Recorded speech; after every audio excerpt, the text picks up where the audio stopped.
are muted before we begin, we would appreciate it. We will start off with our land acknowledgement. Andrea.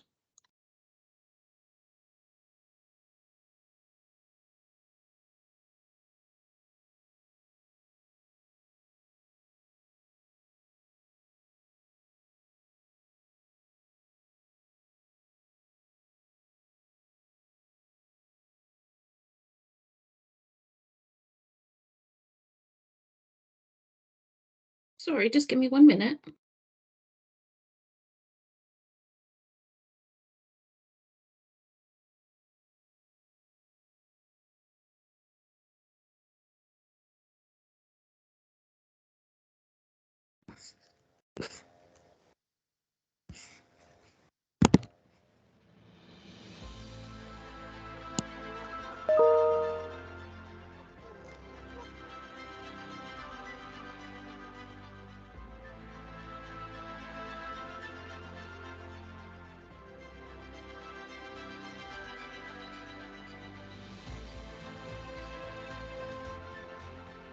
Alton, as we know it today, is rich in the history and modern traditions of many First Nations and the Métis.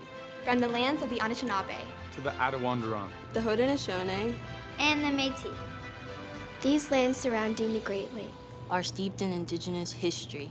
As we gather today on these treaty lands, our Catholic social teachings call us in solidarity with our Indigenous brothers and sisters to honor and respect 4 directions: lands, waters, plants, animals, and ancestors that walked before us. All these wonderful elements of creation exist, gifted to us by our Creator God. We acknowledge and thank the Mississaugas of the Credit First Nation for being stewards of this traditional territory.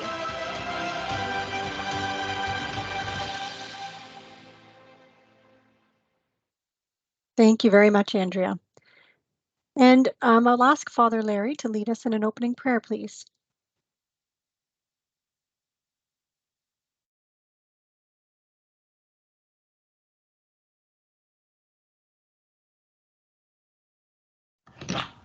In the name of the Father, the Son, and the Holy Spirit, we stand before you, Holy Spirit, as we gather together in your name. With you alone to guide us, make yourself at home in our hearts. Teach us the way we must go and how we are to pursue it. We can be weak. Do not let us promote disorder. Do not let ignorance lead us down the wrong path, nor partiality influence our actions. Let us find in you our unity so that we may journey together to eternal life and not stray from the way of truth and light. All this we ask of you who are at work in every place and time, in the communion of the Father and the Son, forever and ever. Amen.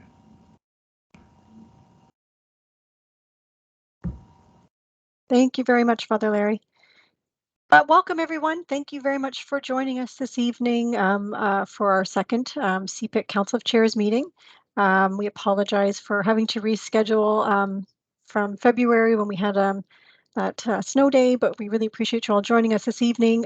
So a warm welcome on behalf of Jerry, my co-chair, and myself, and all of the CPIC members, to all of our council chairs and co-chairs, board staff, principals, vice principals, and our trustees.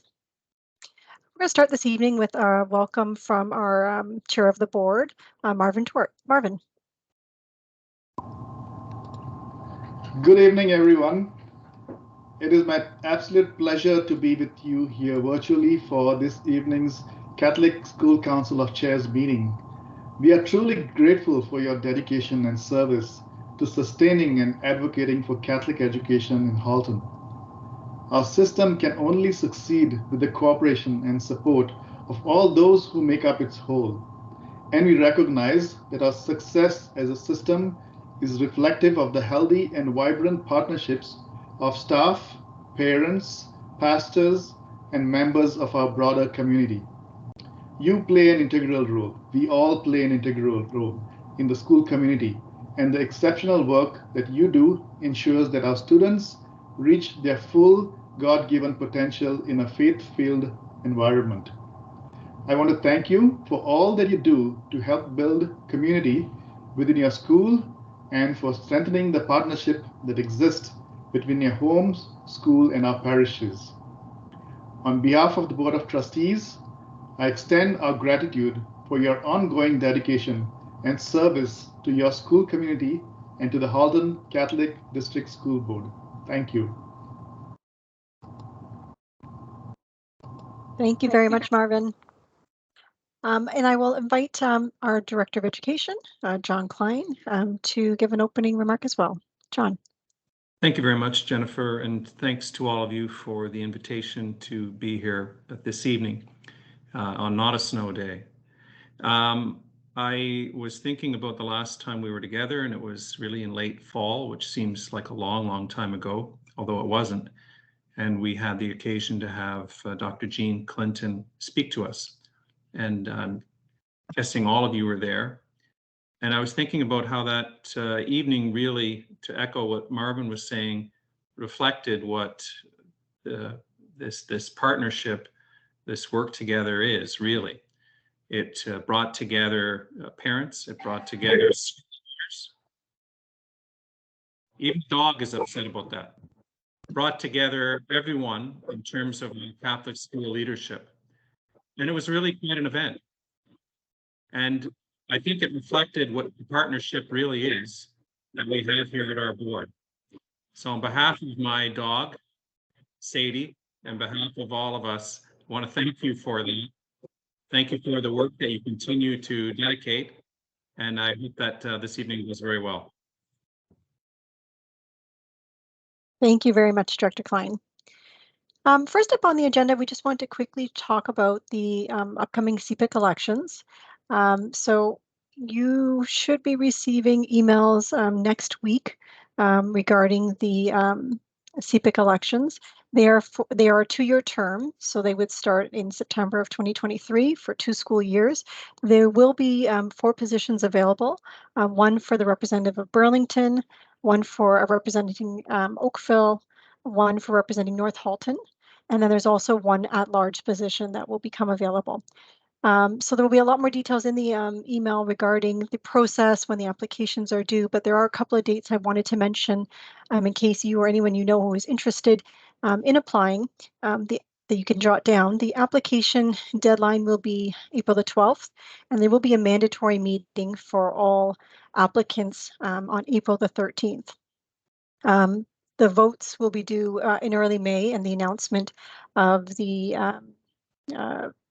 winners for each position, which are voted on by our school councils, will be made at our May Council of Chair meeting. If you have any further questions about the process, feel free to email us at cpic@hcdsb.org.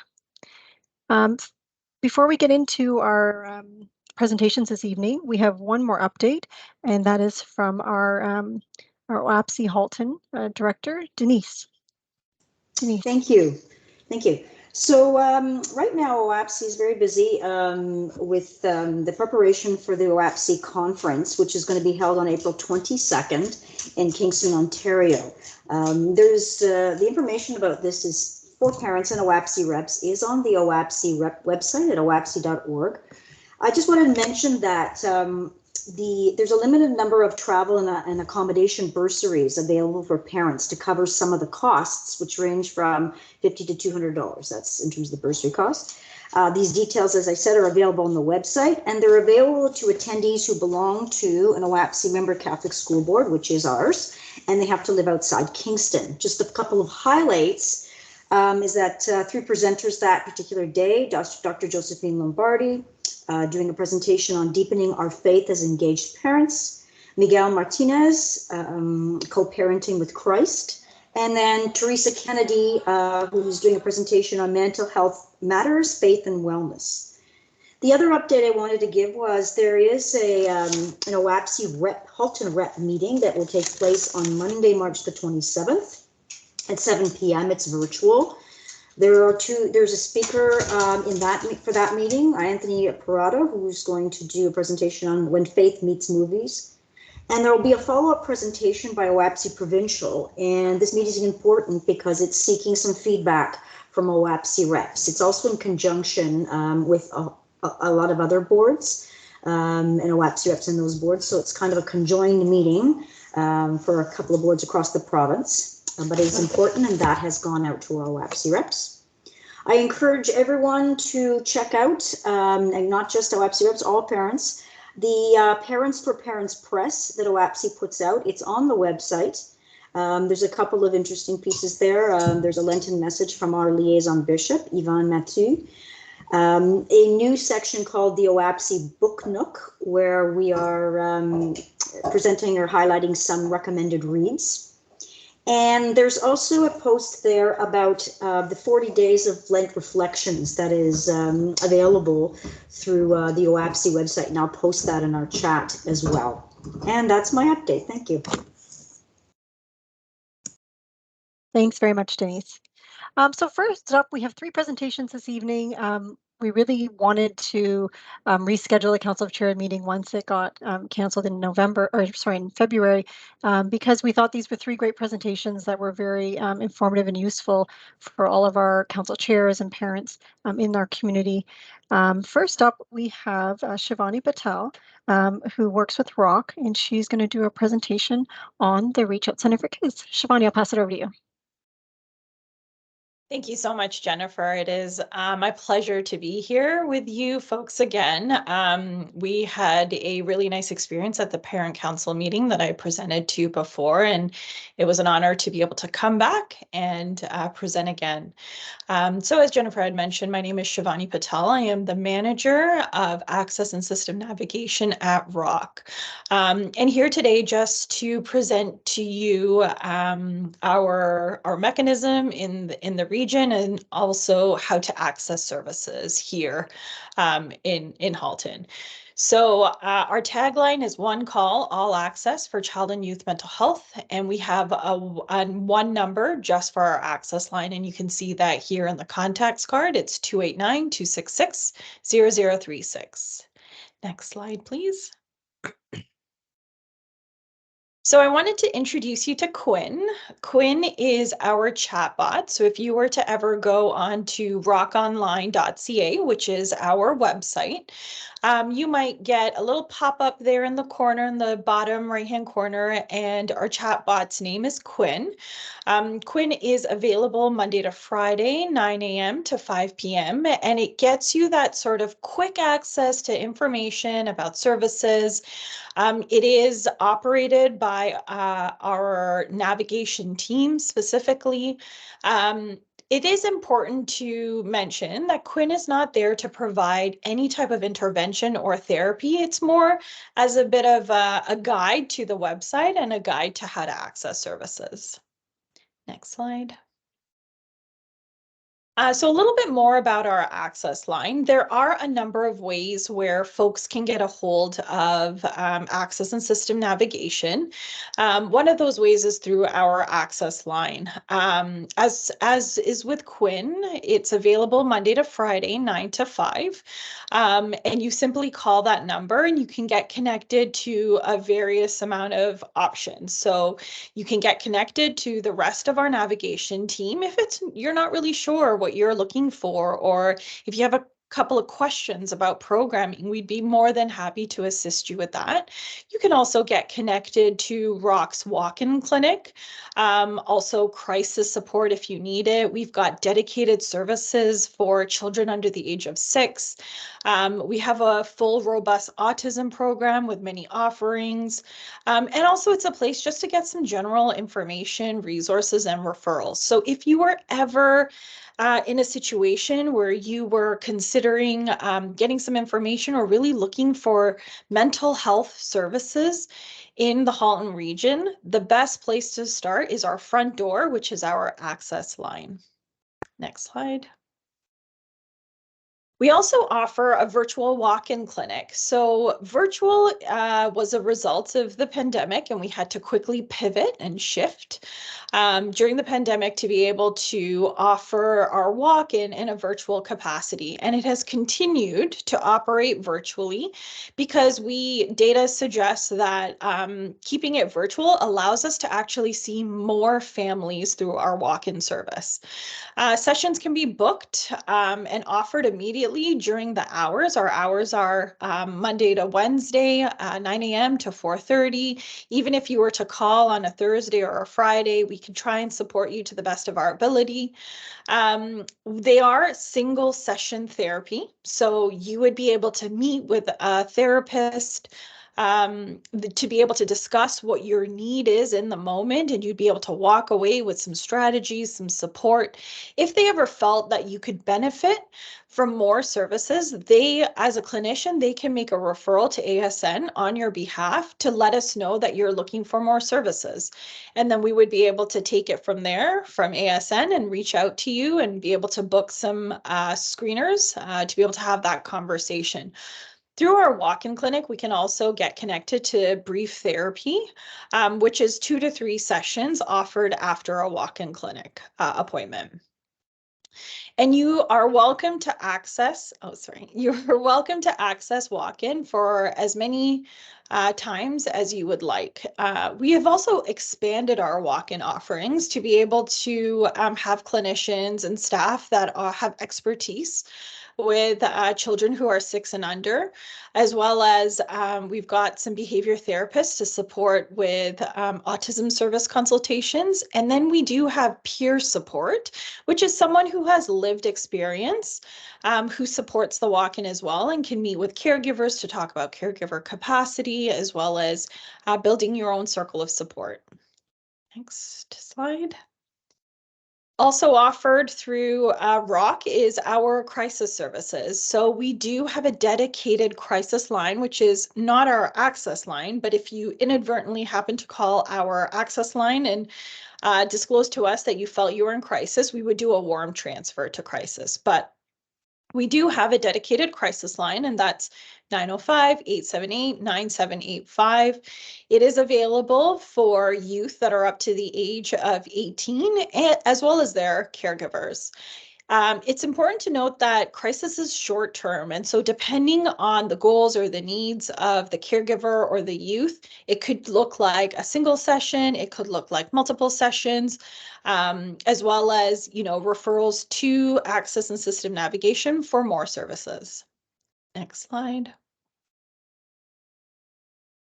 And then we have ASN as a program, so access and system navigation. So our team is the team that is responsible to hear a family story or a child's story and to be able to support in collaborative decision making and being able to support a referral to a program. So all referrals do come through our team, and after a referral does come to us, or if you call us, we will book a screener appointment that could look like 45 minutes to an hour. It's a comprehensive assessment that we do to be able to make the best informed decision around a program offering for you. So ASN is not just ROC. We represent a number of different community agencies that we are responsible for in terms of making referrals. So that includes ROC, includes Woodview, it includes Radius Child and Youth Services, Nelson Youth Center, as well as community youth programs have merged with ROC. So they are now under the ROC umbrella. And also PA, which is a section of the Bob Rumble Center for the Deaf and Association for the Deaf. And that is specific therapeutic services for the deaf community. Next slide. So there are a number of service offerings that, as I said, are available through access and system navigation. So if you were to call us on that access line, we could, after that comprehensive assessment, we'd be able to refer you to programs such as therapy services, different types of groups, specialized supports like trauma, psychology, FASD, which is fetal alcohol syndrome disorder. We can also refer to coordination of services. So that is a program that's offered, not treatment-based, but you would have a coordinator. If you had multiple services involved, they would be able to sort of take the lead in coordinating all those services for you. And also we have various day treatment offerings as well. However, that being said, there are a number of different offerings that parents, caregivers can and youth can connect to directly without needing to come through that screening process with ASN. So places like our website, rockonline.ca, as well as rockevents.ca are good places to check out. We also are pretty active on social media, especially Instagram, and we're constantly promoting things like our drop-in programs, our workshops that we offer for caregivers. We also have early on programming. Early on centers are sort of scattered across Burlington, and those are for our early years folks, anywhere from 0 to 6. Where you can draw, there's lots of drop-in programming, interesting offerings there. We also have our family and caregiver social events and programming. Our Rock Hub locations are around Burlington as well, and we offer programming through there, as well as our Halton FASD supports. Next slide. The formatting of this is not as it's intended, as it's showing. We did have a nice visual, but this slide speaks to the early years services. So again, that's children birth to 8 years old, 6 to 8. So sorry, 0 to 8. And it's really based on informed prevention and intervention to really promote a child's mental health and well-being. We do really focus on parent caregiver strengths and also focus on the development of a child's mental health, nurturing that healthy attachment with a caregiver, increasing that family integration into the community. There are a lot of parents who feel isolated in the community or don't feel like they have a sense of community. So that's really supportive in that area. And we also collaborate with the community and offer knowledge transfer sessions. So that could look like presentations, workshops, groups for parents. It could also look like the professionals in our community that are looking for professional development or training opportunities. And then through there, we also have those peer consultations, those folks with lived experience that you could check in with or chat with. Next slide. Oh gosh, all our visuals are not present. I apologize. I'm not sure why that's happening. But through our early years programs, we do have a number of different staff that have unique specializations. So we have ECEs, which are early childhood educators. We have parent educators, child life specialists, peer support, therapists, behavioral therapists, as well as occupational therapists. Next. And so we wanted to talk to you a little bit about peer support. The last time I had the pleasure of presenting to the parent council, I did have 2 of my lovely colleagues attending with me. One represented the early years program and the other represented our peer support. Unfortunately, they weren't able to make it, but I did promise them that I would try my best to highlight all the things they would. So Allison, who was present last time, is one of our dedicated peer support. So let's talk a little bit about what peer support is. Next slide. So peer support really supports the emotional and practical piece between people who share the same lived experience. So it really supports in the case of raising those youth and those children that can have some challenges while they're growing up, developmentally, emotionally, psychologically. So that might look like, the support might look like validating emotions and feelings and being supported. They might make suggestion of resources, services for consideration. They will support in reducing feelings of isolation. So that sense of like, you're not alone in this. There are people who are going through the same thing. That can be really empowering in itself, just that sense of someone saying you're not alone in this. It also really supports them, like caregivers, building their own capacity in parenting. Truly at the root of it, it is also like providing that hope and encouragement to caregivers that they got this, that they are able to do this, that they should continue with support. And really turning those negative emotions, feelings to positive ones when they feel really, really overwhelmed or in crisis or feeling like they can't manage. But most importantly, they do remind caregivers of the importance of their own wellness. So only when, as caregivers, we feel okay and we are well, then we can support in the wellness and the positive, like, mental health of children. Next slide. So there are a few different supports with peers in early years. They are offering support during the early on program. So if you were to look at the early on programs through rockonline.ca, you would see a list of them. We have Ask Allison program where it's that one-to-one support where you can have a chat with Allison for 15 minutes, 20 minutes to be able to ask some questions. They also support by attending presentations to transition learnings from group to home to enhance their caregiver capacity. Peers also facilitate groups such as emotional focused family therapy, WRAP, advanced caregiving, and they also facilitate programs such as the coffee and chat, walk and talk. Again, these are all ones that are promoted on our social media, so definitely check that out to see when that's available. But those are really like organic, casual opportunities just to be able to connect with a community of folks that might be experiencing what you might be experiencing as caregivers. They also collaborate with community partners to provide learning educational opportunities for caregivers. And that there is a piece at our walk-in clinic where you can also get connected to peer support after completing a walk-in session. Next.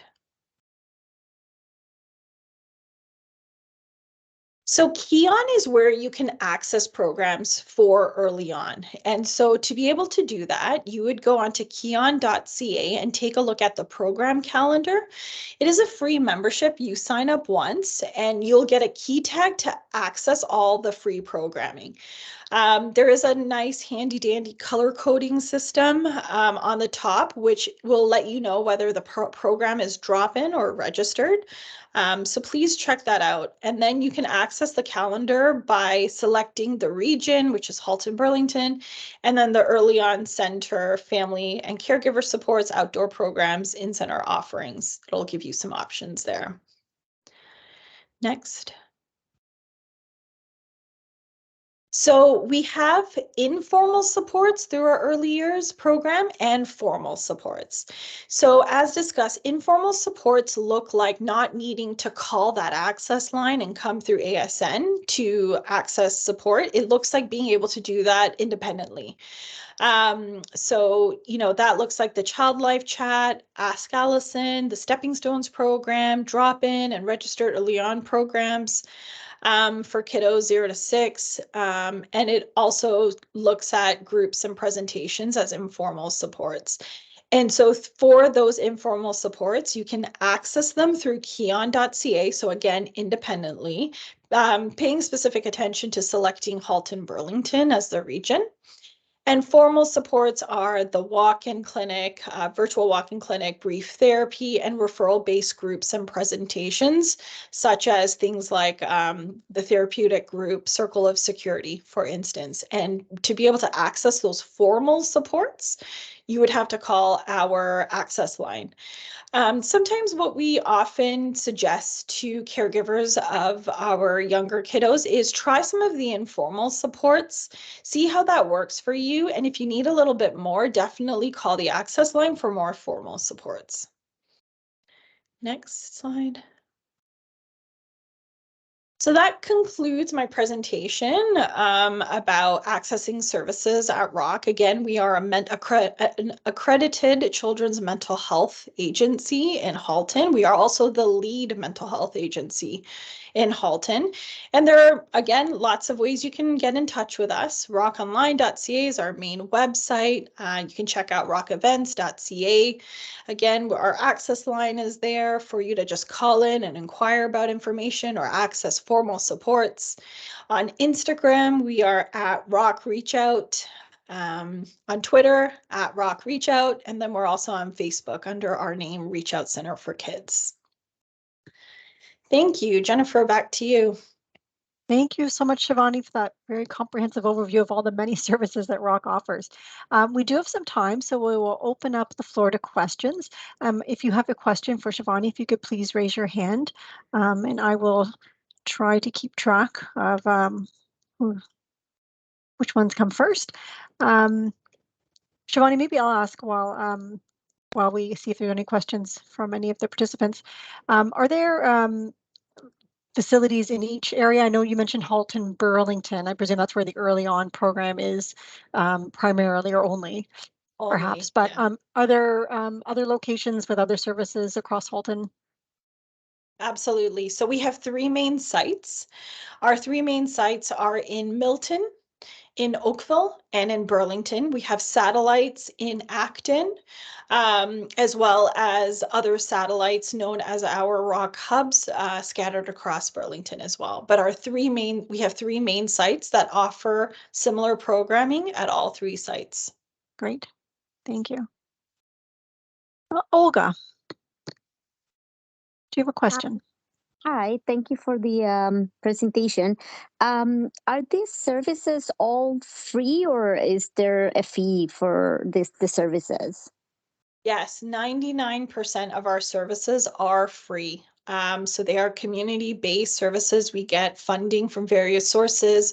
Most of our funding comes from the Ministry of Health or the Ministry of Social and Community Services.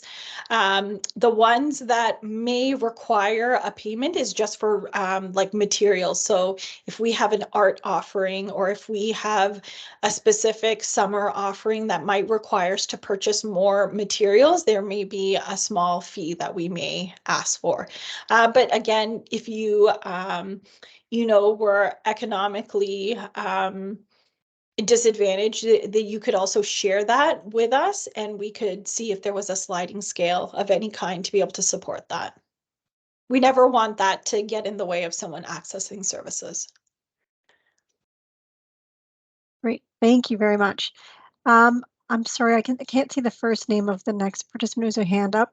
Starts with the Tanessa. If Tanessa, thank you very much. Thank you so much. Thank you for the presentation. Just a quick question.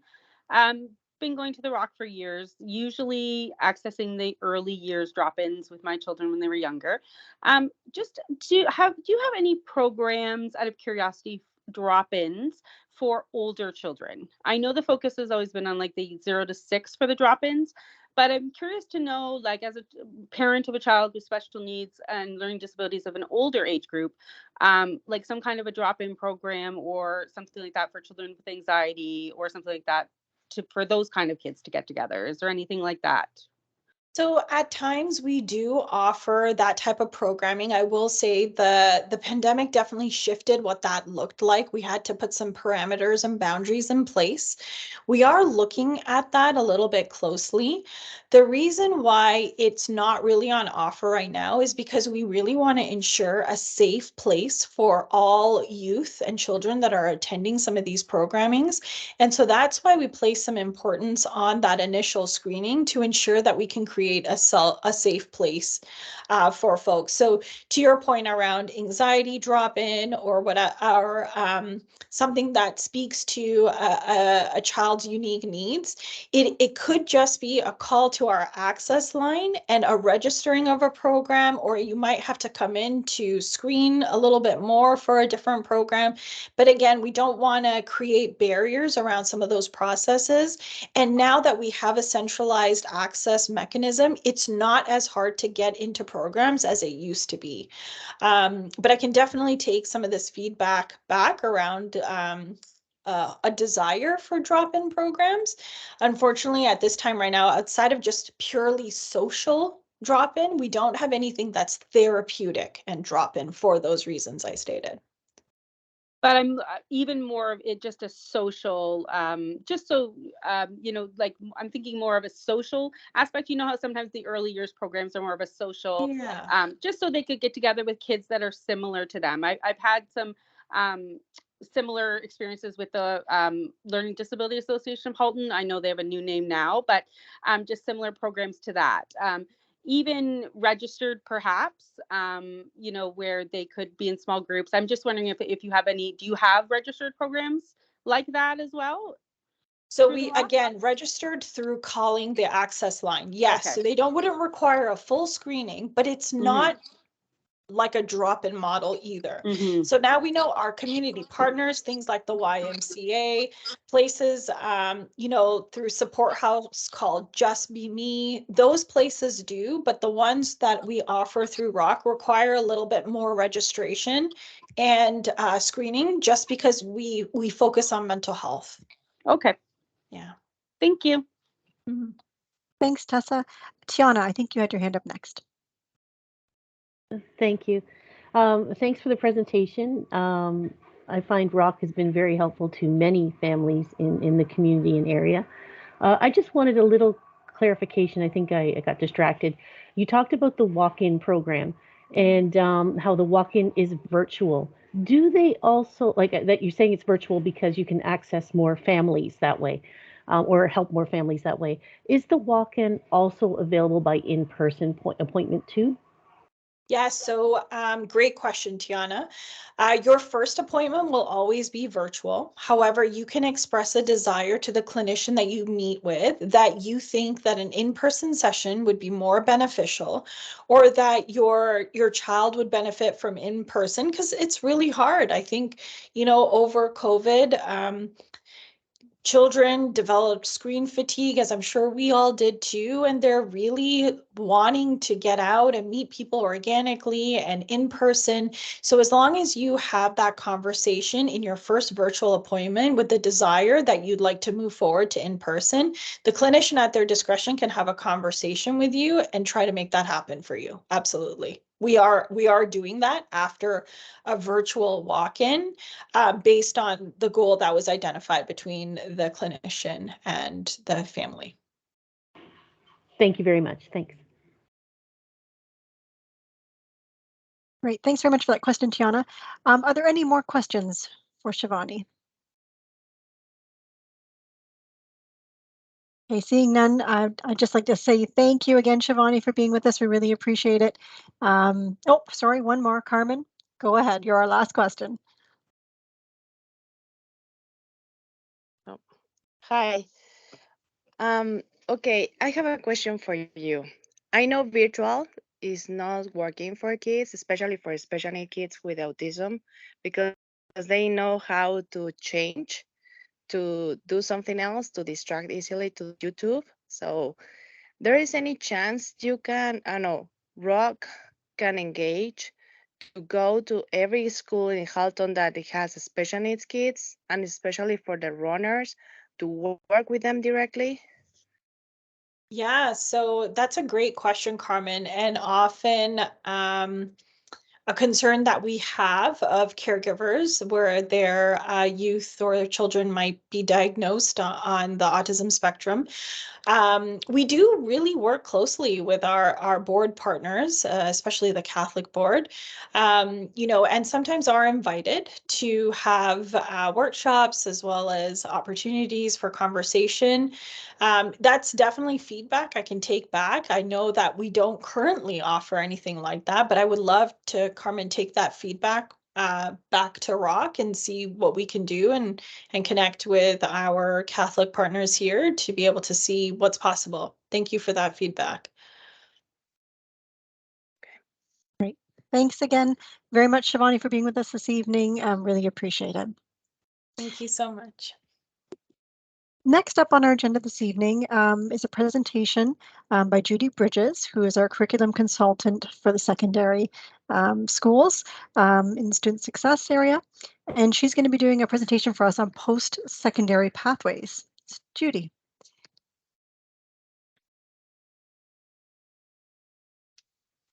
Thank you so much, Jennifer. I hope you can hear me. I didn't have a chance to test my mic before I started. Is everything okay?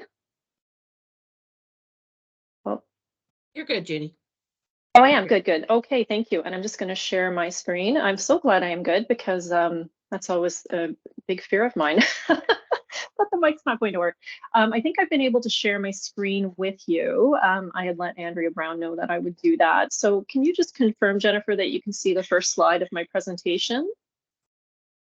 Yes, it's up, Judy. Okay, thank you. Perfect. Thanks so much. So good evening, everyone. And thank you so much for the invitation to come tonight and speak to you. I have to say that I'm delighted to be here and have the opportunity to speak to you about post-secondary applications, focusing on Ontario for this evening, how to prepare and how to pay for post-secondary as well. Now, in the 20 minutes that I have to speak, it's a lot to touch on for today. But during the time, what I thought I could do is provide a top-level overview of these items. And in the end, what I'd like to do is come back by concluding with what we can do to support our students or children to best prepare for the exploration that they will need to be doing for those post-secondary opportunities. And there's so many exciting ones for them. I do have a few notes here that I'll refer to as I'm speaking because I want to be sure that I cover the important topics as we go through. So the focus for this evening will be on the post-secondary education pathways. So you may be aware that there are 5 post-secondary pathways, which include apprenticeship, community, college, university, and work. For tonight's purposes, though, we'll focus on apprenticeship, college, and university. So these 3 post-secondary education pathways all have a component of in-school education, but the apprenticeship pathway also includes blocks of on-the-job paid education or paid training as well. And what you will see on the slide in front of you is the apprenticeship. I've just given a quick explanation.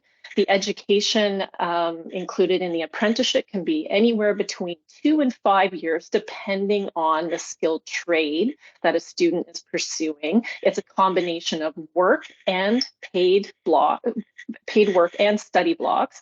And the credentials that a student could earn at the end of that education experience would be a certificate of apprenticeship, a red seal, and a certificate of qualification. And that would all depend on the type of skilled trade they were pursuing. The second post-secondary education pathway is college. Now, college programs can range anywhere between 1 and 4 years, and those include 4 different credentials. There are 1-year certificates, 2-year diplomas, 3-year advanced diplomas, and there are also 4-year degrees. And that brings me to the final post-secondary education pathway, which is university. University programs are either 3 or 4 years. The 3-year program is called a general bachelor degree, and the 4-year program, which is the most common, I would say, for our students these days, is a 4-year honors bachelor degree. I know this is a lot of information. I'll probably just stop for a moment and say that I do know that this slide deck will be shared with you. So you'll have this information for quick access once we're done, especially if you have any questions that arise after the chat tonight. Now, if we jump forward and talk about the application process to these 3 post-secondary education opportunities, we have our apprenticeship pathway, which is what I will call a decentralized process. The college programs are a centralized process, and students use a program or a website called ontariocolleges.ca to do that. And I'll speak to that in a few moments. And then finally, the university application process is also, like the colleges, a centralized process. And the website that students use is called OUAC, or I call that OUAC, and that stands for the Ontario University Application Center. So the one thing I want to mention here before I move on is you'll see that the apprenticeship is decentralized, and then we have the college and universities which have centralized processes, which it will lead me to the next slide here, starting with apprenticeship. So the apprenticeship pathway is, as I mentioned, decentralized. So essentially what that means is that students who are interested in pursuing apprenticeship education after high school have to find paid employment as a registered apprentice. So in other words, they have to find a job. They finish high school, and then it's up to them to go out and find a job, find an employer who's willing to take them on as an apprentice or a student, think of them as a student, and then train them as they're doing that. So to be able to get that job, or really any job, I want you to think about how important the resume is for that. And I think that's something that we can all relate to, the importance of a good resume in helping students or helping anyone secure a good job. So the question is, what can a student do in high school? So as they're working their way from grade 9 to grade 12, what can a student do to help them prepare and acquire skills, acquire experiences that they can put on that resume to make them more appealing to employers? So what you'll see in front of you are 4 different ways that students can pursue the apprenticeships and what they can do to actually help them, let's say, prepare a good resume.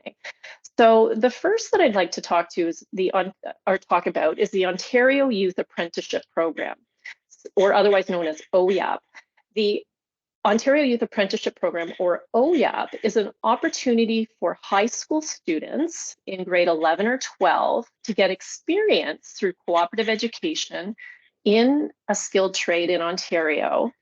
And they do that through a cooperative education placement in a skilled trade. So in grade 11 or 12, they would head off to a co-op, supported by a co-op teacher, head off to a co-op placement with an employer. And during that time, they're able to develop and work on apprenticeship skills with that employer. And again, think about the resume and being able to put those on a resume after. Another advantage of the Ontario Youth Apprenticeship Program is that students will receive a certificate at the end of their co-op placement. That certificate comes from the Government of Ontario. It outlines the number of hours they spent on that placement, and it's really a great thing to be able to add to a resume as well.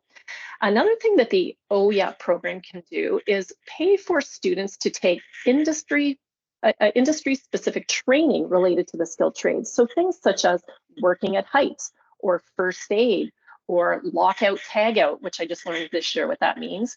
And another thing that OYAP can do is help purchase safety equipment for students to use at their placements. So all of these things are really, really great opportunities for students while in high school to build their resume and gain skills, with the goal of hopefully being able to get that job when they graduate and find an employer to take them on. Another thing which would be great for students, I think it's the ultimate goal for students interested in an apprenticeship, would be for that employer that they are working with during their co-op placement to say, hey, I'm so impressed with the work you're doing.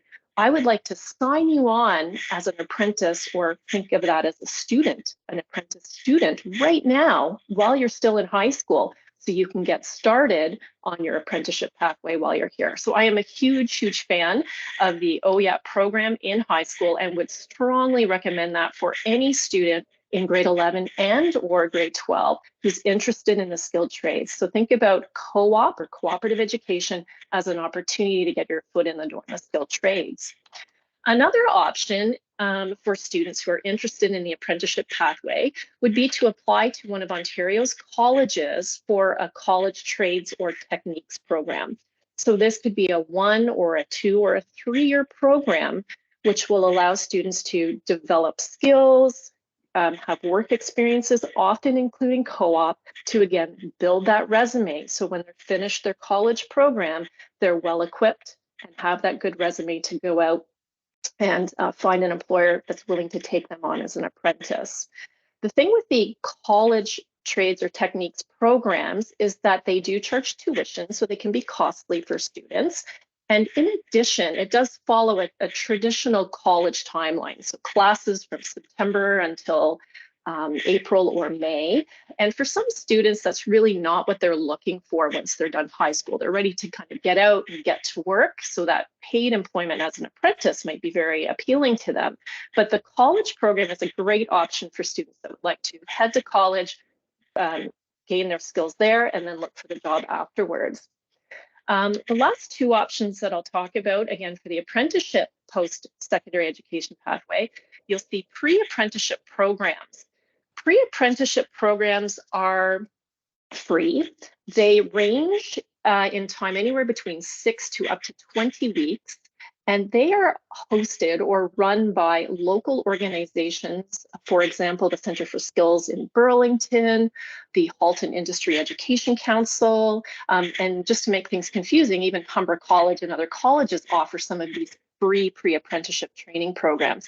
They are highly competitive to get into, and I say highly competitive meaning that a lot of people apply to get in and they don't have enough spots to take all of those students. So applicants are encouraged to apply, and if they don't get picked that first time, apply again, because it's really first come, first serve when you get in there.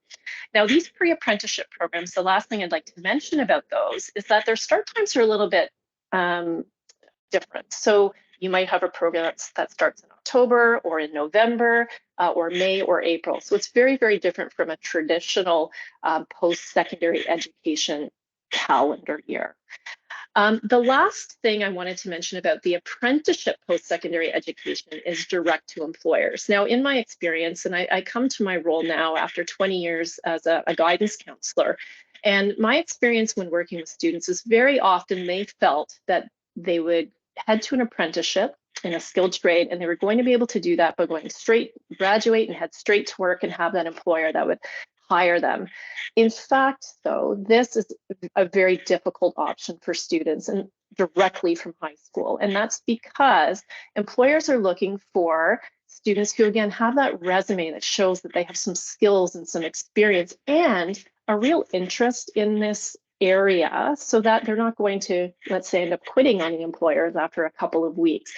So very often, the direct to employer route to apprenticeship is reserved for family and friends of the employers. And that's typically what you will end up seeing. So it tends to be quite a challenging way for students to begin an apprenticeship if they don't have those connections. So the OYAP program and the college trades and techniques, as well as pre-apprenticeship programs, are a very good route for that. Now, so the apprenticeship is decentralized a little bit.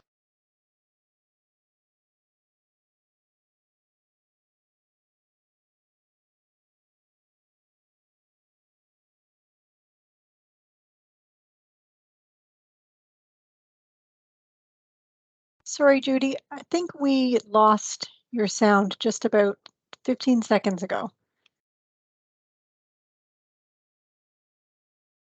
As soon as you were done that slide, that's when we lost it.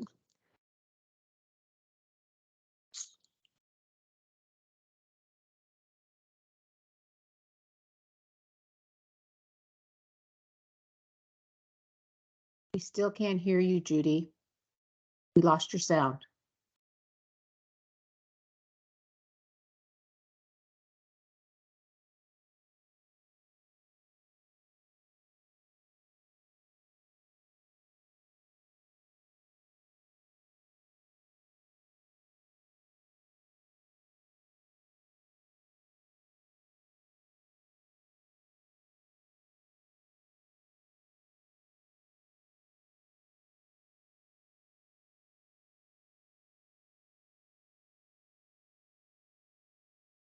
Okay, we'll just wait for a couple of minutes and see if we can get Judy back online with sound. I still can't hear you, Judy.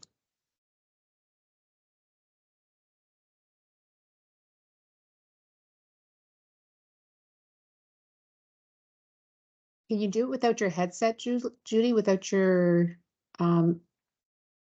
microphone, your earpods that you're using?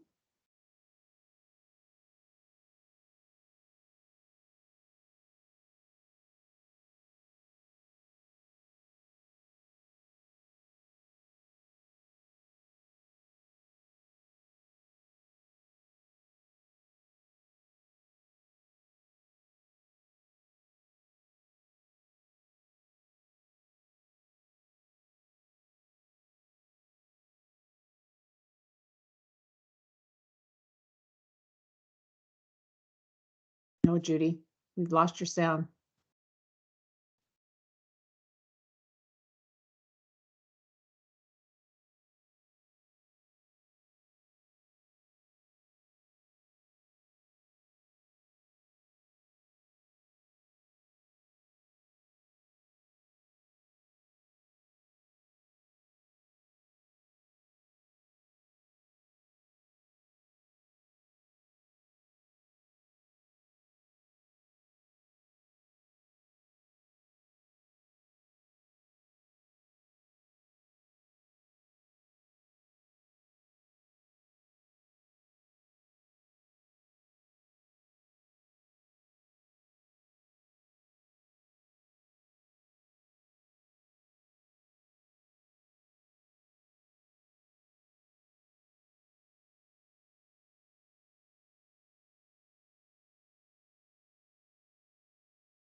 We apologize for these technical difficulties. Just hold tight and we will try to see if we can get Judy back online.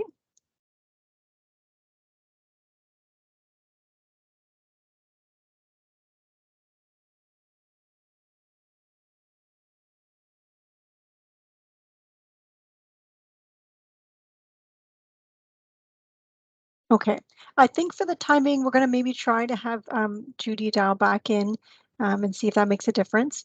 I think what we will do is move on to our next presenter, and then hopefully Judy will be back online and we can finish her presentation. So next up on our agenda is our Vice Chair of the Board, Trustee Agnew, is going to be giving us a presentation on the Special Education Advisory Committee. Trustee Agnew. Hi, Welcome. thank you so much, Jen. Andrea, I sent a presentation over to you, and I apologize because I know you're trying to do this as well. I'm not sure if you received it. If you happen to have it, if you wouldn't mind sharing it. If not, I can fumble and try to share it on my end. Well, I don't have it, but you can certainly try and email it to me. I know there's 2 Andrea Browns on our board, so. Well then, so maybe the other Andrea Brown is thoroughly enjoying my presentation right now. Okay, let me do that right now. Sure. Just give me 1 second here. Okay. So I'm just gonna forward it over to you. Thanks everybody for your patience. Andrea. Okay. And there is a slide in it, Andrea, that that has a video, but we're not gonna bother with the video.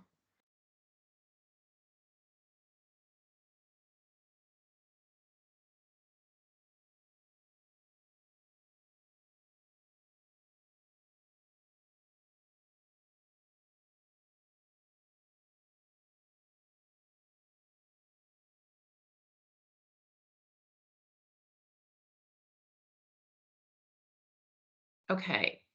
Let me know if you get it okay.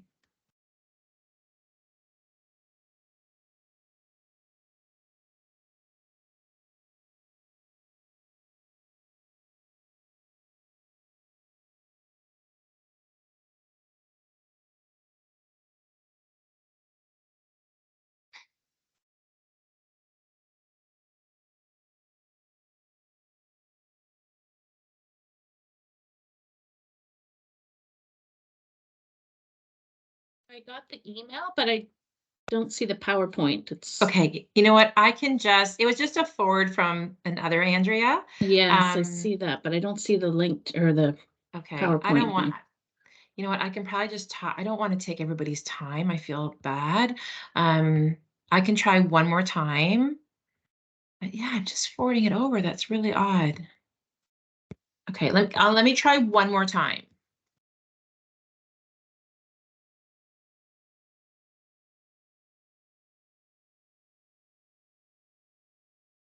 Okay, let me know if you get this one.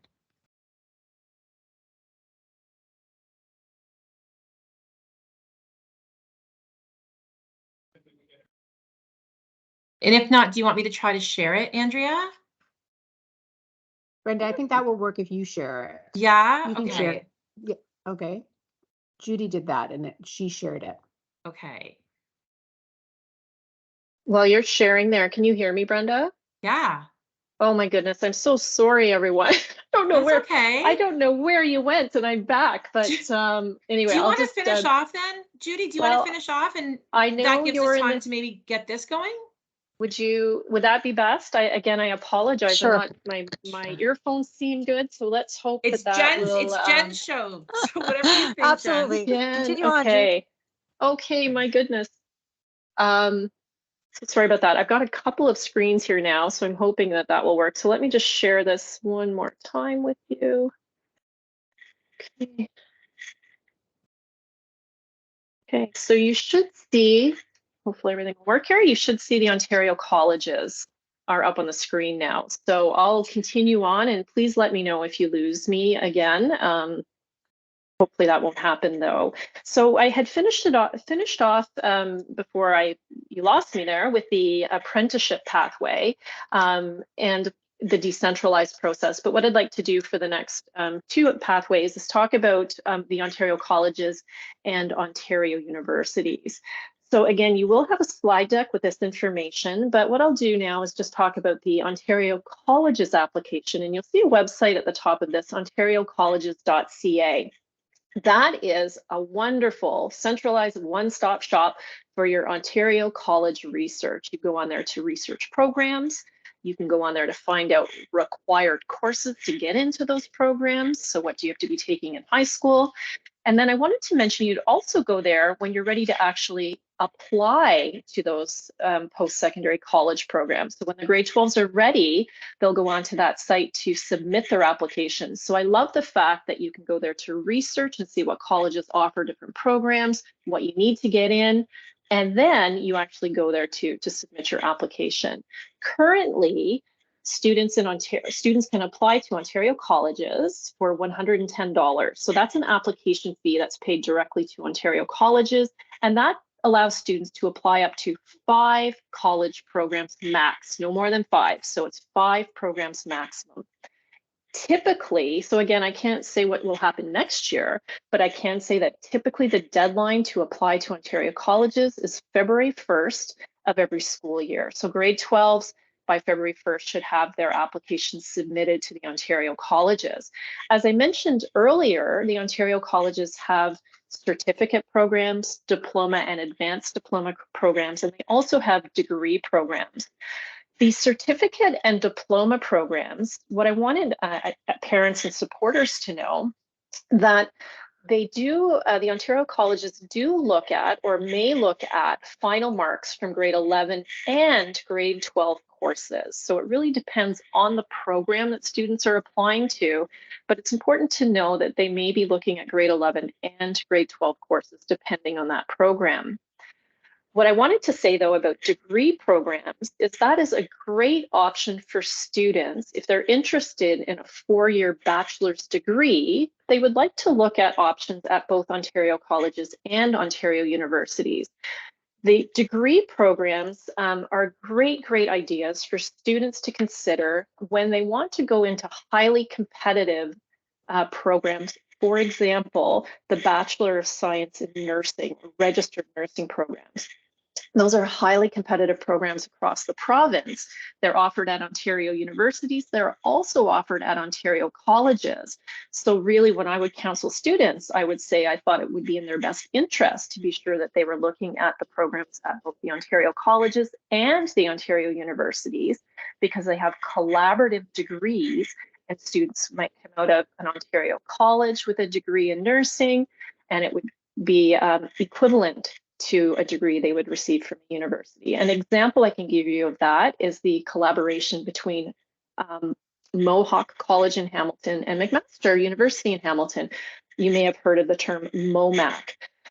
They have collaborative degrees where students can go to Mohawk or to McMaster and earn a 4-year degree. So really great options, but how do you find out about all of those?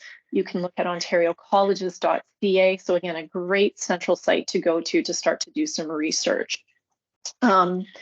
For the Ontario universities, again, a centralized process, which makes it quite straightforward for secondary students or high school students when it comes time to apply. The Ontario Universities Info.ca website, or you might hear that referred to as OU Info, but Ontario Universities Info is a one-stop shop where students can go to research programs in Ontario, find out what schools offer what programs, find out what courses you need from high school to get in. You can find out the admission averages that are expected to be able to get into those programs. And you can also find out if there are supplementary applications required. So any additional applications that students would have to submit to be able to get into those programs. So Ontario Universities Info.ca is a great website, and something that, like Ontario College, is a site that I would hope students start to look at in, early on in high school. Maybe grade 10 would be a good time to start there. Grade 12 is a bit late to leave it, but a great place to go and start to do that research. Another site I have listed on this slide is ouac.on.ca. That stands for the Ontario University Application Centre, and that's the site that students go to actually submit their applications, and where they would also go to find out if they've received any offers.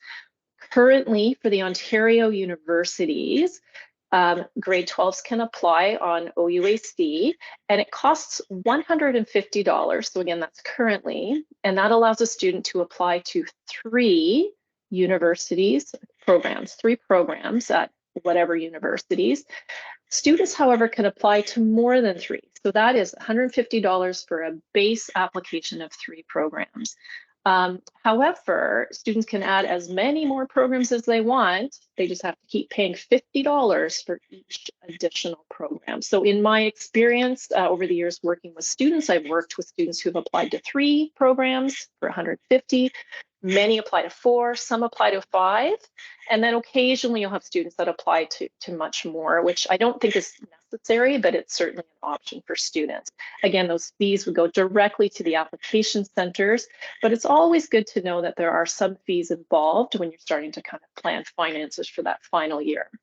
The deadline for students to apply to the Ontario universities is typically in January of the grade 12 year. So that date changes. It's usually about the middle of January.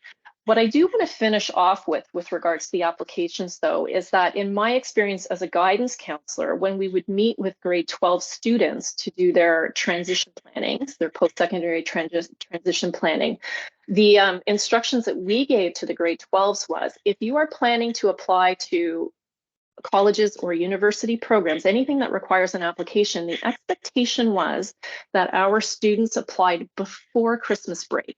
So even though the deadlines are after Christmas, we wanted them to have everything done in the fall, have that application done and submitted by Christmas break, so then they could head off and spend that Christmas break with family, and even have some time to think about supplemental applications if those are required. So that brings me to a slide here that I just wanted to mention and just touch on very quickly. So, we're talking about post-secondary education pathways, and you would have heard me reference, what courses do you need to get into these programs, and how do you make the best choices in the courses that students are choosing to be able to get to the programs that you want to apply to. So I wanted to make sure that I touched on an idea called backward design. And it's something that is very, very important, especially with de-streaming which is started in grade 9. So what can a student do in grade 7, grade 8, grade 9, all the way up until grade 12 to best prepare for those post-secondary education pathways? So this is where we'll talk about the backwards design or backward planning. So students should begin to explore careers and career development and look at their interests and explore different options early. The earlier, the better. So early and often is what I like to say. So when a student comes into grade 9, they certainly at that point should be thinking about where do they go and how do they find out information about their post-secondary options so that they can make the best choices in their course selection for grade 9, grade 10, grade 11, and then ultimately for grade 12. So what I would like to do is say that the important thing is that course selection from grade 9 all the way up until, for grade 9s, choosing their courses for grade 10, right up until course selection for grade 12, that process has to be intentional. So course selection needs to be intentional. Students and their supporters, parents and guardians, should be using a program called My Blueprint. It's software that our board has purchased a license for, and it allows students to explore different careers, to do interest inventories, to help determine what their values are, what motivates them, what their interests are and their strengths, and then can help to identify different careers that might be good fits for them. So in grade 9, what a student should be doing is using My Blueprint to start to explore what their interests are, using the available interest inventories. What do they value? What do they like to do? What courses do they enjoy? Then what they can do is use the results from their interest inventories to determine what careers would be a good fit. Then what they can do is take a look at the post-secondary programs that would lead to those careers. When they start to look at those post-secondary programs, again, all in My Blueprint, they'd be able to see what the educational requirements for a high school student are to get into those programs in grade 12. And then they can work backwards, which will help them decide what type of math should they be taking in grade 10, 11, and 12? What type of science should they take each year? Do they need to be taking any business courses? Things like that.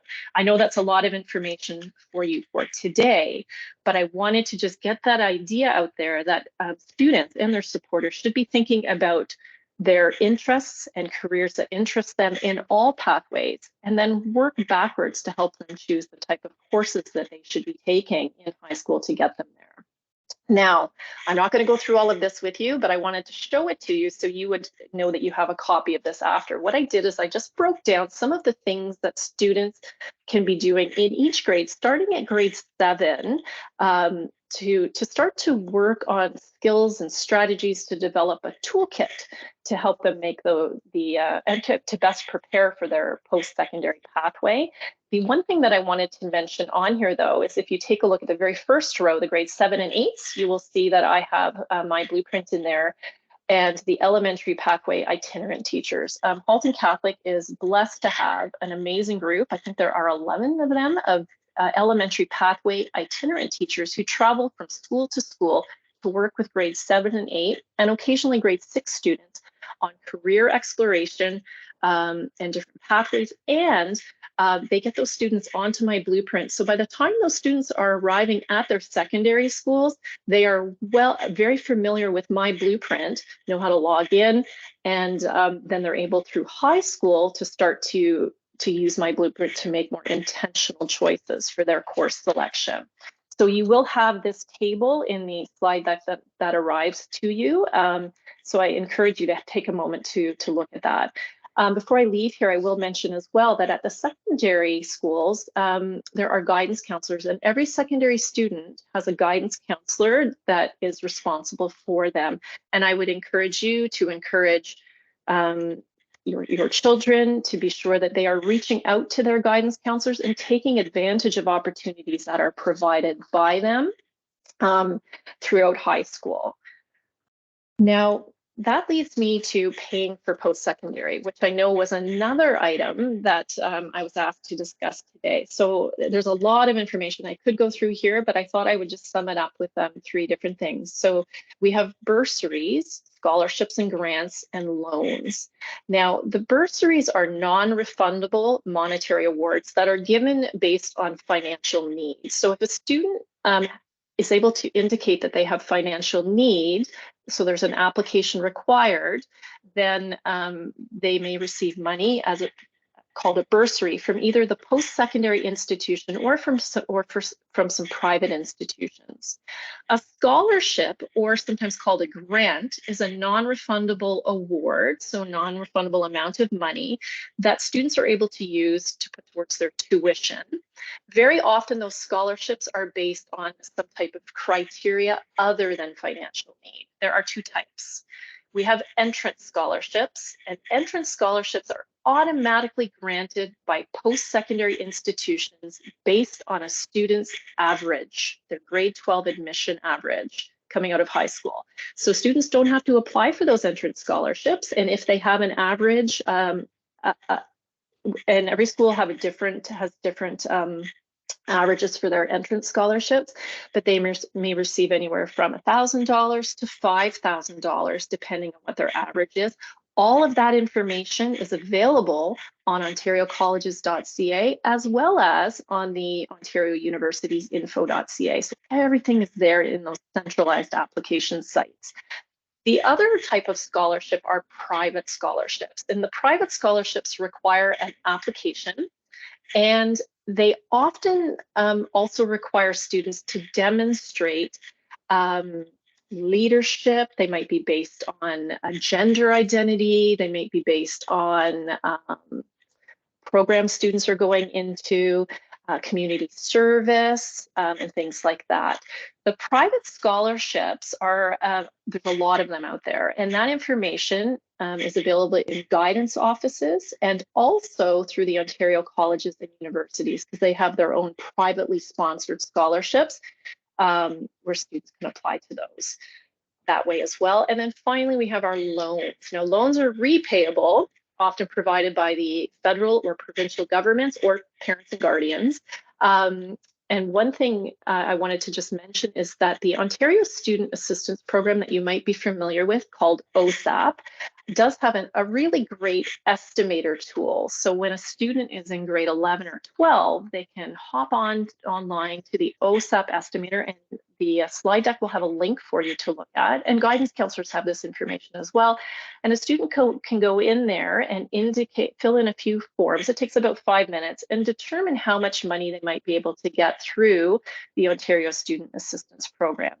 Another thing I wanted to mention before I move on as well is I'm hoping that parents and guardians know about the RESPs, the Registered Education Savings Plans. What's great about those is that if parents or guardians are able to contribute money towards an RESP throughout the school year, the government will match that up to a certain amount. So that's a really great way to generate money to put towards a student's post-secondary education. There's a lot of money available for students through bursaries, through scholarships, and through loans, but I'm not going to lie to you, the applications for these can be time consuming. So it is good to start thinking about that. I would say by grade 11, start to look at some different options so that when the time comes to apply, you've got time to do it. Leaving that until the middle of grade 12 in a student's grade 12 year, it's quite late to do that and can become a bit stressful. Now, for the scholarships, I think this is a great segue to speak a little bit about scholarships and just how to prepare for that and for supplemental applications, where I wanted to finish today. What I'll do before I get move to the next slide is I wanted to mention that scholarships, as I said, it takes time to do those. So when you're thinking about applying for private scholarships, you want to think about the amount of time it may take a student to do that, to pull together the resources to write the essays that might be required. For some students, that may not be where they want to spend their time. And I do say that it can be just as valuable for students to spend that time working on a part-time job and earning money that way, rather than spending all of those countless hours towards the scholarships as well. So it's just something to consider because they are quite time consuming, but not all students really want to spend the time putting that the energy and the time commitment into the scholarship applications, but would prefer instead to be working at a part-time job, which I think is quite valuable as well. Now, finally, how do you prepare for supplementary applications that some post-secondary programs might be asking for, and as well as scholarships? How can you prepare for those when you know that in a supplementary application or for a scholarship, they might be asking students to speak to their experiences? So here are a few tips I'd like to give you as parents or guardians. I think that students need to start early. And when I say start early, what I mean is you want to start to do that research to see, do the programs that you are interested in or that the student is interested in, do they require a supplementary application? So are they going to have to submit something else to the colleges or universities to demonstrate their skills or to talk about themselves? You can find all of that out by doing that research on ontariocolleges.ca and ontariouniversitiesinfo.ca.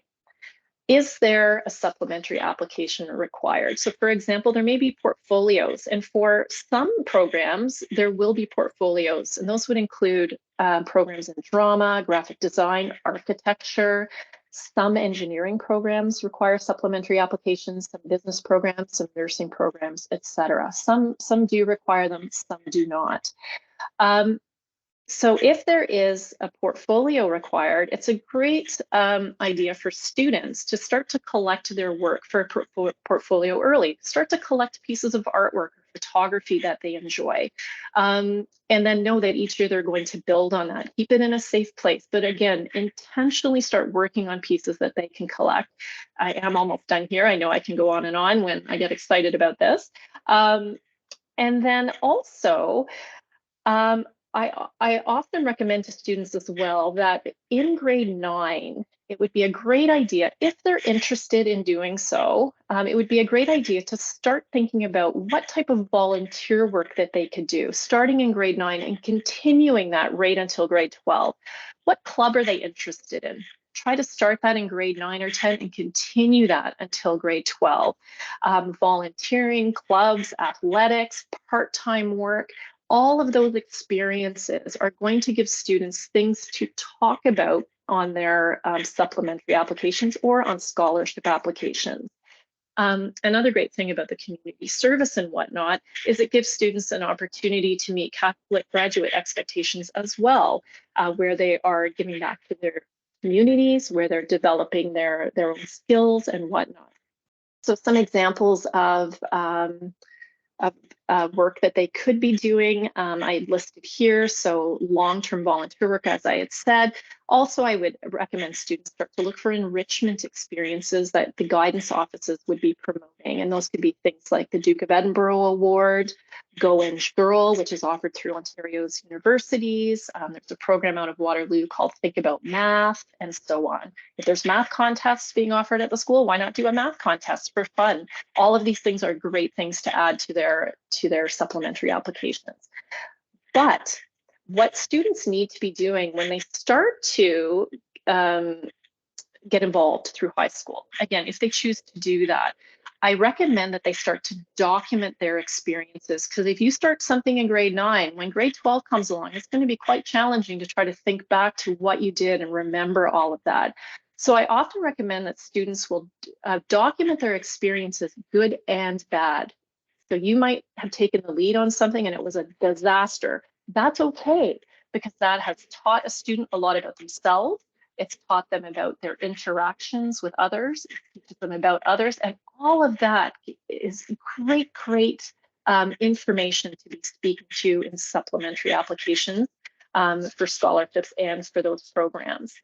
The last thing I wanted to mention too is that I've mentioned a few times now that I think doing something over the long term, starting in grade 9 and continuing it till grade 12, is a really great idea for a couple of reasons.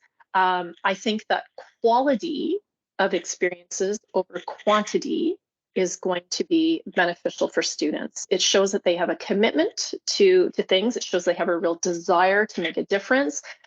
But it also will give them great opportunities to get reference letters. It gives the referees an opportunity to really get to know them over the long term, to see how they work, to see how they interact with others. Because ultimately, for scholarships, not so much supplementary applications, it's scholarships that will ask for reference letters. Those reference letters are going to be key to being able to win, I guess is the right word, a scholarship, or receive, I should say, a scholarship. And the referees really need, I think, some substance to be able to speak to. So again, I would always recommend quality over quantity. Start early, in grade 9 is best, and continue that rate until grade 12. What a student, if they're interested in highly competitive programs that have supplementary applications or scholarships, the key is going to be to stand out is going to be making sure that they have those good reference letters and not doing that, not doing that, I'll call it the grade 12 resume panic, the panic to pad the resume, which some grade 12s do. You know, they think, oh my goodness, I'm in grade 12, I need to get started on this now. And that tends to be a bit too late. So start early. And I think that's a great piece of advice for parents, especially those of you that have children in elementary school. Now, to finish off with, what I wanted to do is just mention some opportunities, and this will be shared with you. And it is a presentation coming up on April the 6th or on May the 2nd. And it is Liz Enriquez, and I'm a big fan of Liz's. And she has a presentations that she does both on post-secondary applications as well as how to pay for post-secondary. She is a dynamic, engaging speaker. If you have an opportunity to join her on April 6th or on May 2nd, I would highly recommend that. And the links will come to you from Andrea Brown, but I would highly recommend that as well. Now, I do thank you for your time today. Again, to keep all of this condensed to 20 minutes, there's so much information, but it's really good stuff. But I did want to say to you that there will be an opportunity for you to fill in a form with any questions that you might have after tonight's meeting. And then I'll take some time to answer those responses. And then I'll ask Andrea to send those out to everybody so that you can have a curated copy of the questions and the answers as well. So I hope in the time we had, and I'm so sorry for that interruption, but I hope that that gives you a little glance of information. At this point, I will mute myself and throw it back to you, Jennifer. Thanks so much, everyone. Thanks so much, Judy. That was really a lot of information, but very, very, so very useful. And as Judy mentioned, we will be sending out a form at the end of this meeting or sometime tomorrow that if you have any questions for Judy or Shivani or Brenda, who will be speaking next, feel free to send them in and we will get them to the right presenter and get you a response. So I apologize. We are going to go a little bit over tonight. We have a very short presentation from Trustee Agnew and then some closing remarks in our closing prayer. I expect we will go to probably approximately 8:40 this evening. So I will turn it over to Trustee Agnew, who's also the chair of CPIC, who's going to tell us a little bit about what CPIC does. Thank you. Thanks again. And I know that I'm standing between you and the rest of your evening. So I will try to keep this as brief as possible. But thank you again for having me. It is my hope this evening that I can just talk a little bit more about CPIC for people who may or may not be aware of what CPIC is. And hopefully you can take some of this information back to your councils and to your school communities. So I do have the privilege of being the chair of CPIC. I am also a parent to a child with multiple exceptionalities, so it's very near and dear to my heart. I've been on CPIC for a number of years and I learn more and more every year. And so CPIC stands for the Special Education Advisory Committee. It is a mandated committee by the Ministry of Education, and its role is to advise the board on programs and services that are related to identified special education students. The cycle runs the same as our municipal elections. And so it's every 4 years, and the individuals that serve on that committee are nominated by local associations. And then those names do go to the board for approval. And there's a number of different organizations and associations that we do have representation from. We've got a fairly robust group this year, which is fantastic. There is specific criteria for organizations to be a part of a CPIC. They have to meet, like I said, a number of different criteria in order for them to be able to participate. But there are numerous organizations that serve on a variety of CPICs across the province. Next slide. You can skip this. We don't need to see my video because you're seeing me directly. Thank you. So as I was saying, the membership is comprised of members that are nominated by local community associations. And the individuals that sit on CPIC that are from these associations are representing the interests of those associations. And so the majority of us are parents in some capacity that perhaps have had a child that's been identified, and maybe that's what led us to wanting to be involved. But when you sit on CPIC as a representative of the association that you're from, you are representing that association. And so you're going to bring forward information from that association, the different perspectives, the different priorities and strategies that might be important to that association. And then it also works the other way as well. So you take information back to share with your membership. Next slide. So here are some examples of some of the associations that we currently have represented on our committee. And we, like I said, we have grown. We've had years where we had a bit of a sparse membership. We're very fortunate to have it be a little bit more robust this year. So we have representatives from the Halton Down Syndrome Association, Voice for Hearing Impaired Children, Easter Seals, Fetal Alcohol Syndrome Disorder, Autism Ontario, ABC chapter for gifted children, and Ontario Parents of Visually Impaired Children are an example of the associations that sit at our table. And these do change from CPIC to CPIC, but that's what we have. The committee is also comprised of additional members. So we do have trustees that sit on the committee. We have 2 main representatives that sit on the CPIC committee, as well as 2 alternates.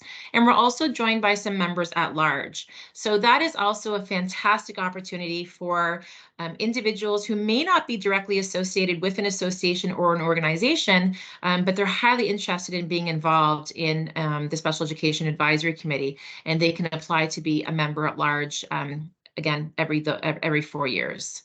Next slide. So this is where I'm hoping you can share this information.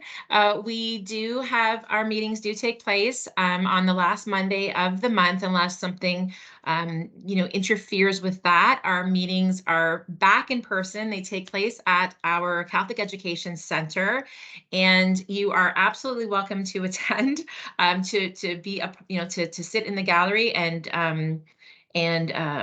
view these meetings. We also do record them and post them onto our YouTube channel the day after the meeting.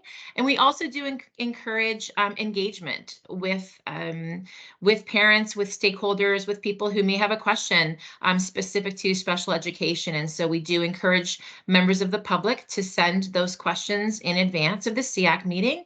And then we can have an opportunity, hopefully, to address those at our meetings. The meetings are comprised of everything from staff presentations. So there might be something similar to what we just heard, but it might be pathway planning, perhaps specific to kids, students with identifications that may be in a variety of different placements. They are on the special education budget. We do have some input and some feedback that goes back to the formulation of the special education budget. We review our special education plan. So there's a lot of things that happen there, and it's a great source of information for parents, again, who may have a child in our system who has an exceptionality. Whether or not that's been formally identified or not, it's still a great source of information. Next slide. So these are just some more examples of the way that we try to engage with the communities, the greater school communities. We do have a CPIC soundbite, and we often encourage those to go into the newsletters at schools. We are hoping we sort of have we've recycled a number of them because the content is so good, and a lot of these things don't change, but we are looking to add to that. And the sound bites are a great way to get some information either about a particular association or perhaps about a process or a policy or procedure that might be specific to special education. So they're a great source of information. We have guest speakers that come in. So we may invite someone like Rock that was speaking earlier. We may invite a community association or a board partner to come in and speak with us. We also invite the associations to come in and present and tell us a little bit more about who they are and what they do and how they can assist parents in our system. Lots of community participation. We try to ensure that we have CPIC representation on as many board committees as possible. We have representatives on our Equity and Inclusion Committee, our Bullying Prevention and Intervention Committee, as well as numerous other committees. We do have a Twitter. I encourage you to follow us. We try to do a great job of retweeting information that is shared that we are tagged on, or just fresh information about things that we might be involved with or things we're trying to engage with the community on. We are looking to have a pro-grant speaker. We have done that in the past. So we're always looking for ways to try to engage with our school communities and to let them know that we're here, because the reality is navigating the school system with a child who has an identification can be challenging, and it can feel intimidating, and you might often feel alone. And so it's important that people understand that CPIC is here, and we do have representatives and membership that are happy and eager to help in any way that we can. Next slide. So that's it. Thank you so much. Again, I'm cognizant that we are coming to the end of this. So if you have a question, great. If not, there's no stress. We can make sure that you get, we do have a CPIC email address that perhaps, Jennifer, we can send out as a follow-up. And I can also send mine, and we can also be found on our website. There's a whole section where our special education information is about CPIC and how you can contact individual reps. So always happy for anyone that wants to reach out. Thank you again so much for having me. Thanks very much, Brenda. I really appreciate it. Again, those forms, look for them. They should be out tomorrow with any kind of questions you have, and we will get them off to the right people and get your response. So just briefly before we wrap up, I wanted to mention a few things. We sent out council handbooks to all council chairs, co-chairs in the fall. This was a revised version of one that we had been trying to revise for a couple of years now. We would love to receive your feedback, anything you like, don't like, things you think should be added, to help us continue to modify it to make it usable and useful to all of you. So please feel free to email us with any feedback you have. Again, our email address is cpic@hcdsb.org. Secondly, we held our first Let's Connect section for council chairs and co-chairs to connect and network on March the 8th, I'm sorry. We had a great turnout. It was very successful, and we hope to do it again another time before end of this year. So keep your eyes out for that. And lastly, you should have received an email, I believe it was last week, about our volunteer awards. This is something that CPIC used to do in the past, but hasn't done for a number of years now. We would like to reinstitute. There'll be an award for a volunteer of the year for each family of schools in our school district. So please, as a council, as administrators, you guys know the people who are in your schools volunteering their time. Please feel free to send your nominations in. The deadline is April the 13th. We would really like to get these people recognized for their time and efforts in making our schools a better place. Lastly, our next meeting will be Wednesday, May the 24th. I believe it's being held at the Christie School in Milton. And with that, I will ask Father Larry to lead us in a closing prayer. Sure. Just let's join together and pray the Hail Mary. Father, Son, and Holy Spirit. Hail Mary, full of grace, the Lord is with thee. Blessed art thou amongst women, and blessed is the fruit of thy womb, Jesus. Holy Mary, Mother of God, pray for us sinners now and at the hour of our death. Amen. Thank you very much, Father Larry. You're welcome. And thank you, everyone, for attending this evening. Good night. Good night.